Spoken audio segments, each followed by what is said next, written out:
Ассаляму алейкум достар, сіздермен Айгүл Жасан, менің каналыма қош келдіңіздер. Бүгін сіздерге өте ерекше, дәмді, қарапайым әрі қолжетімді заттардан дайындалатын тасбақа тортының жасалу жолымен бөлісетін боламын. Менімен бірге болыңыздар. Ол үшін алдымен тортымыздың қамырын дайындаймыз. Оған бізге 4 жұмыртқа қажет болады.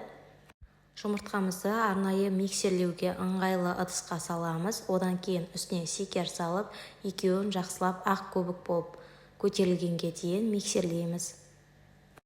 Жұмыртқа мен шекерді жақсылап миксерлеп болғаннан кейін үстіне ұнды електен өткізіп қосамыз және де қопсытқыш қосамыз. Қайтадан жақсылап күрекшенің көмегімен араластырамыз. Осымен қамырына қажетті барлық заттарды салып болдық. Бізде өте нәзік, жұмсақ, сондай масса дайын болады. Осы массамызды арнайы кондитерлік қаптың ішіне саламыз. Және де табамыздың үстіне пергамент қағазын төсеп, видеода көрсетілгендей етіп, осы кондитерлік қаптың көмегімен араларын ашып, орналастырамыз. Міндетті түрде араларын ашып саламыз, себебі піскен кезде бұлар өте үлкен, биік болып көтеріледі. Одан соң 170 градуста қызып тұрған пеште 15-20 минут көлемінде үсті қызарғанға дейін пісіріп аламыз. Ендігі кезекте кремін дайындаймыз. Ол үшін бізге қаймақ пен шекер қажет болады. Екеуін жақсылап миксерлейміз. Миксерлегеннен кейін массамыз кішкене қоюланады.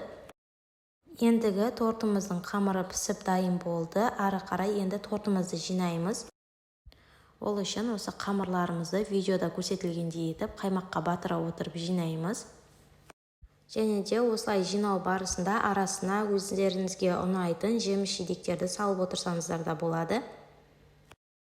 Апельсин, банан, кез келген басқа да жеміс-жидектерді пайдалана беруге болады. Консервадағы жеміс-жидектер де болады.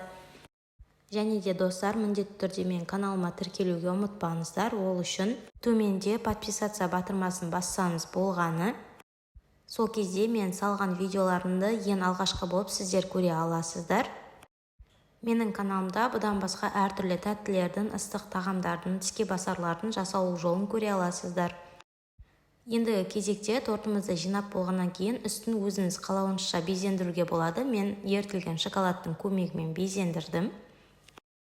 Дайын тортымызды міндетті түрде бірнеше сағатқа тоңазытқышқа салып аламыз. Торт өте жұмсақ, дәмді, ерекше болып шығады. Сіздер де міндетті түрде дайындап көріңіздер. Сіздерге ұнайды деген сенімдемін. Видео ұнаған болса, лайк басып, пікір қалдыруға ұмытпаңыздар. Сіздермен бірге болған мен Айгүл Жасан. Назарларыңызға рахмет.